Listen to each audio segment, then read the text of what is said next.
Hi అండి. ఈరోజు మంచి మాట.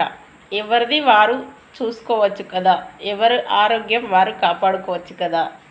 మరి ఎవరిది వారు చూడకపోతే ఇంకెవరు చూస్తారు అని అందరూ చెప్తాము, నాతోటి సహా. కానీ పొద్దున్న లేచి నుండి ఎన్ని పనులైనా చేస్తున్నావు, ఆకలి అయితే కొద్దిగా ఓర్చుకొని పని చేస్తున్నావు. మరి ఎక్కడి పని అక్కడ పెట్టి మొదలు అన్నం ఎందుకు తింటలేవు? నీది నువ్వు చూసుకోవచ్చు కదా. పొద్దున లేస్తే నీ ముఖం కడిగి నువ్వు ఏమన్నా తిని కొద్దిసేపు కూర్చోవచ్చు కదా. పని ఉందని ఎందుకు పోతున్నావు? నీది నువ్వు చూసుకోవచ్చు కదా. పనిని ఎందుకు చూస్తున్నావు? ఎవరైనా కాళ్ళు చేతులు ఆడినంత మట్టుకు ఏదో ఒక పని చేస్తూనే ఉంటారు. చెయ్యడం ధర్మం.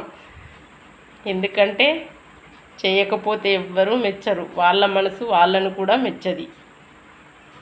మరి చేసి చేసి అలసిపోయినాక నీది నువ్వు చూసుకోవచ్చు కదా అంటే పొద్దంతా చేసినావు, ఇంకా నడవరాకుండా అలసిపోయినావు, కాసేపు కూర్చుంటావు కదా. అవసరమా అంతగానం చేసుడు? చప్పుడేకుంటే అయిపోదిక అంటే అయిపోదు. నువ్వు ఉంటున్నావు అట్లా. పొద్దున 6కి లేస్తే రాత్రి 10 దాకా చేస్తున్నావు. నీది నువ్వు చూసుకోవచ్చు కానీ నువ్వు చెప్తున్నావు. ఒక్కసారి నీ గురించి నువ్వు ఆలోచించుకో. పొద్దున 7 నుంచి రాత్రి 10 దాకా రెక్కకు రెక్కలు లేకుండా చేస్తున్నావు. నీ వయసు నీకు మహా అయితే ఎంత శక్తి ఉంటే ఒక 60 ఏళ్ళు వచ్చే వరకు నీ శక్తి పనిచేస్తుంది. ఆ తర్వాత నిన్ను నువ్వు ఎంత చూసుకున్నా నీ రెక్కలు పనిచేయయి, కాళ్ళు పనిచేయయి, శరీరంలో శక్తి పనిచేయది. నువ్వు ఇప్పుడు చెప్పిన మాటలు అప్పుడు నీకు ఎవరు గుర్తుకు తెస్తారు? మర్చిపోతావు. ఇప్పుడు నువ్వు అన్న మాటలు మర్చిపోతావు. అప్పుడు నువ్వు మంచాల పడి అనుభవించుతావు. అప్పుడు నీ పిల్లలు అంటారు నిన్ను. ఇది ముందు గ్రహించు. కరెంటు పోతే దీపం ముట్టించుకోవాలని మనకు తెలిసే, కానీ ఈ రోజుల్లో గ్యాస్ వంచట్లేరు.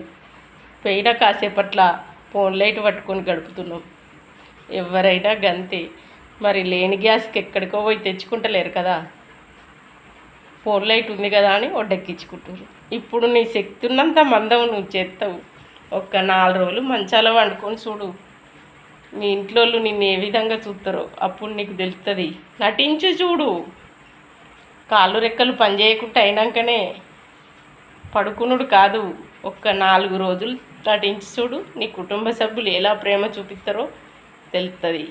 అందుకే ఎవరిది వాళ్ళని చూసుకోం, మనోళ్ళ కోసమే చూస్తాం, పని చేస్తాం అలిసిపోయేదాకా. అప్పుడు ఎట్లయితుందో మనకు తెలియదు. ఆ టైంలో ఏదంటే అది అనద్దు. నీది నాది రక్తం ఉన్నంతకాలమే ఉరుకులాట. రక్తం చచ్చినాక అడుగు కూడా జరపలేం. ఇది అర్థం చేసుకొని ప్రతి మాట పలుకు. బాయ్ అండి.